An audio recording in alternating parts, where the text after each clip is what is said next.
Good evening, everybody. My name is Derek Hendricks. I'm an orgtologist and the originator of Orgtology.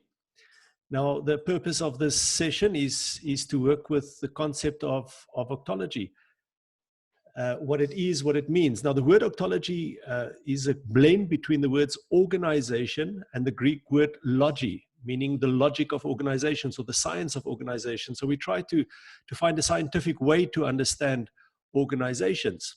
In this, we work with two things. First, there's abstract thought, the thinking of the people, the human beings who create these organizations. And then there is the algorithmic nature of organizations, the cyclic nature of the processes that make up this entirety of organization. Now, let's start with the algorithmic thinking. In terms of that, the arm of study that deals with that is orgmatics. The word orgmatics, a blend between the word organization and mathematics.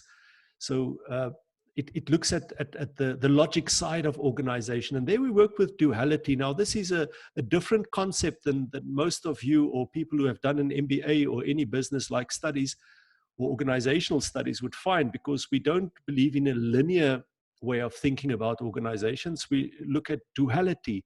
Duality means two things coexist, and the things that must coexist are something receptive and something projective. Now, the receptive part of organization would be that has to hold together. So that would be the processes. A nice metaphor would be the evolutionary process. In evolution, you have the evolutionary processes. You know, there's a plant that grows from ground. The dung beetle takes decaying matter and puts it deep underground.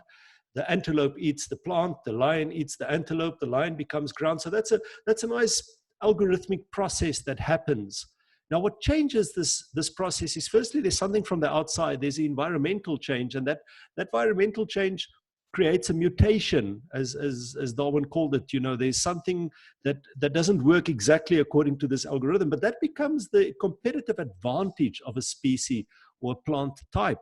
It's the same in organizations. But in organizations, the human minds become that mutation, that abstract thought which they have. It changes the normal flow of how things work. So we work with this duality, this balance between something receptive and something projective. A practical example of that would be operations. Operations is something receptive. It cycles, it repeats yesterday. And strategy would be something projective. It's something that disrupts from the normal way of doing things. And in this disruption, it creates a new direction. So that would be the dual side of organization, what we call orgmatics. In that, we have a few theories that we study in orgmatics. We study theory of work, theory of orgtelligence. The word orgtelligence is a combination of systems intelligence and human intellect, and there's your duality. So you have the systems which provide the receptive part of organizations, that which receives, the algorithms that run, and then you have the abstract thought, the human intellect, which basically disrupts that. You know, it's not the guy standing in the queues at the bank who helps us fix processes. It's the person that does not stand in the queue. That's the person who helps us to strengthen the system. Then we look at theory 2P, which we call the theory of work. Work, you know, there's only two ways to do work in any organization. Something either repeats itself or something doesn't repeat itself. So it's repetitive or non-repetitive. If it repeats itself, then it perfects a known past. So that's the low risk part of an organization. If it doesn't repeat itself, it negotiates an unknown future. I explain all these things in other video clips. This is really just a short introduction, a quick overview of what Orgtology is. And then we also study the results, theory on results of organizations. Now, organization, you know, results can be measured in one of two ways. It's either efficient or it's effective. If it's efficient, it means that what we get out is less than what we put in. And if it's effective, it means that what we put out is also relevant. As I said, there's a number of video clips where I explain all these things in detail. The second part, that's the first part. That's the duality part of organizations. The second arm of study of Orgtology is what we call organamics. The word organamics is a blend between the word organization and dynamic. So that's the X. The short way to remember that is the X factor. That's the thing which we can't predict. And at this stage, it's human minds, because humans are unpredictable, irrational, and abstract. most of the time. You can't, you know, if you go home tonight, you have no idea to predict what your other significant half would behave like. You know, it could be a nice romantic dinner, and there's a message on your cell phone, and everything changes within seconds. So humans are very unpredictable, but this is a very important and powerful part of organizations, because that's what we call the mutation side. That's the thing that changes things. So we have to study and understand how this works and how we can exploit that. So things that we study under the X factor would be leadership, the ability to influence people. The second thing would be team dynamics, how interpersonal relationships affect each other.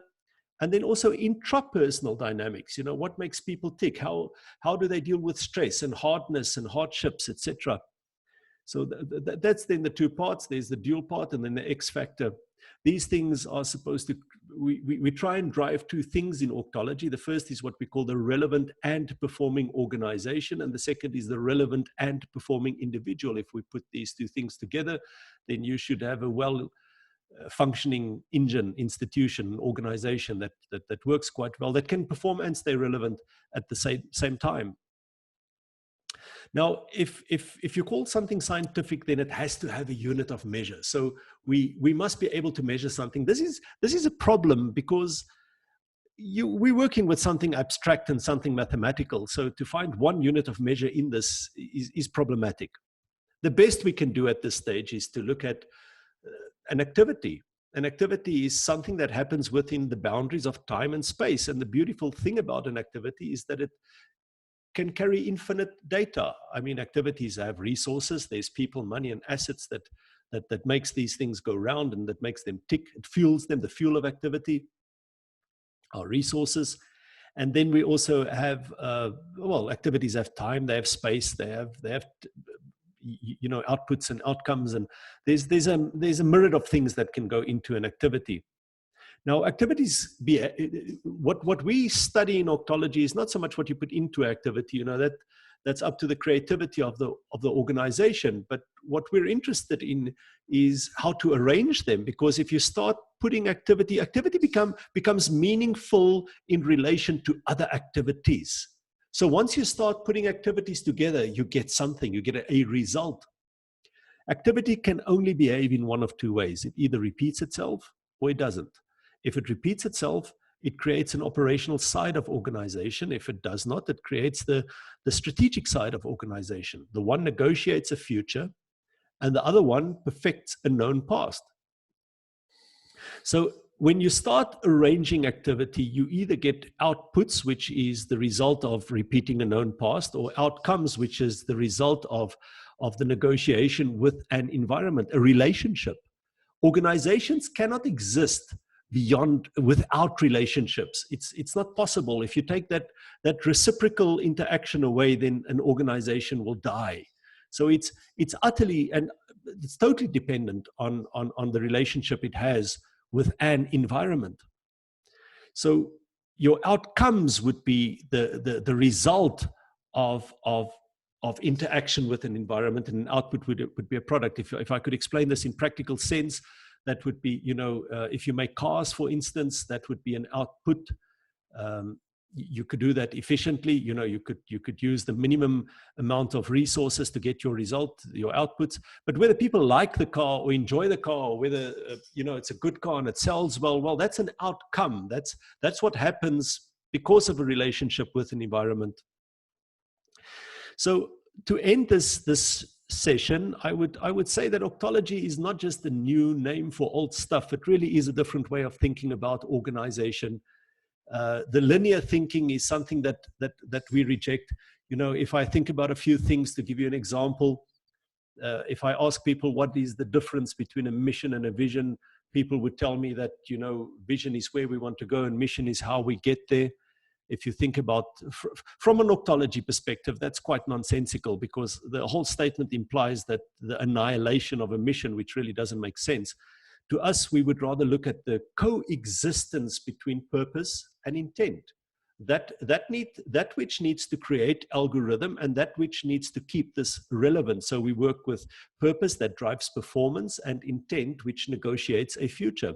So I mean, if we could rearrange that thinking about mission and vision in an Orgtology way to say it, we would say that mission is who you are and vision is what you want to do with that.